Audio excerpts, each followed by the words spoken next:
ख्रिस्त में मेरे प्रिय भाई और बहनों, आज 16 मार्च 2022 41 के दूसरे सप्ताह का बुधवार है। संसार में ऐसे लोग हैं जो शैतान के अस्तित्व पर विश्वास नहीं करते हैं। संसार में ऐसे भी लोग हैं जो अनंत आत्मा पर, मृत्यु के बाद के जीवन पर और स्वर्ग और नरक पर विश्वास नहीं करते हैं।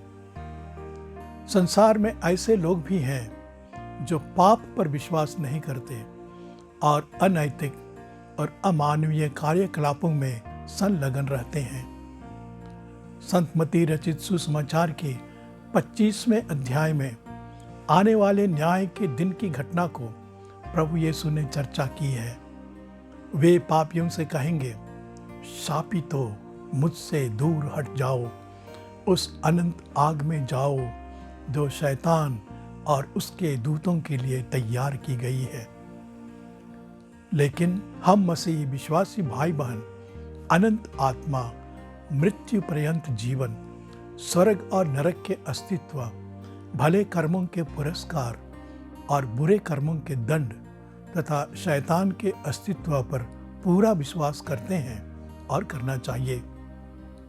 हम यह भी विश्वास करते हैं कि प्रभु ने अपने शरीर धारण, क्रूस के बलिदान और पुनरुत्थान से अतीत, वर्तमान और भावी पीढ़ी की मानव जाति के लिए मुक्ति का द्वार खोल दिया है। आज के सुसमाचार में अपने पार्थिव जीवन के दौरान प्रभु यीशु अपने 12 प्रेरितों को भविष्यवाणी करते हुए कहते हैं, देखो, हम यरूशलेम जा रहे हैं, मानव पुत्र महायाजकों और शास्त्रियों के हवाले किया जाएगा। वे उसे प्राण दंड की सजा सुनाकर गैर यहूदियों के हवाले कर देंगे, जिससे वे उसका उपहास करें, उसे कोड़े लगाएं और क्रूस पर चढ़ाएं, लेकिन वह तीसरे दिन जी उठेगा। मत्ती 20:18-19। पुराने व्यवस्थान के नबियों ने, विशेषकर राजा दाऊद और ईसायास ने प्रभु के दुख भोग की सटीक भविष्यवाणी की है। हम पवित्र शुक्रवार के दिन प्रारंभिक निवेदन में कहते हैं, हे ईश्वर, आदि पाप के कारण सभी मनुष्य मृत्यु के वश में थे, पर तूने अपने पुत्र के द्वारा हमारा उद्धार किया। अब हमें ख्रिस्त के अनुरूप बना दे। मानव जन्म लेने से हम लौकिक आदम की छाप पकड़ते हैं। तेरी कृपा से पवित्र होकर हम दिव्य आदम ख्रिस्त के समरूप बन जाएं। हम पास्का की तैयारी में गाते हुए कहते हैं, प्रभु यीशु ख्रिस्त ने हमारे लिए शाश्वत पिता को आदम का ऋण चुकाया है और अपने पवित्र लोहू से प्राचीन पाप का तमस्सुक मिटा दिया है। प्रभु यीशु ने हमें शैतान के प्रपंचों और नरक की अनंत आग से बचाया। प्रभु यीशु ख्रिस्त प्रतिज्ञात मसीह अर्थात मुक्तिदाता के रूप में इस संसार में आए। इस्राएलियों की धारणा थी कि यह प्रतिज्ञात मसीह उन्हें रोमियों की दास्ता से मुक्त करके राजा दाऊद के समान एक चिरस्थायी शांति का राज्य स्थापित करेगा।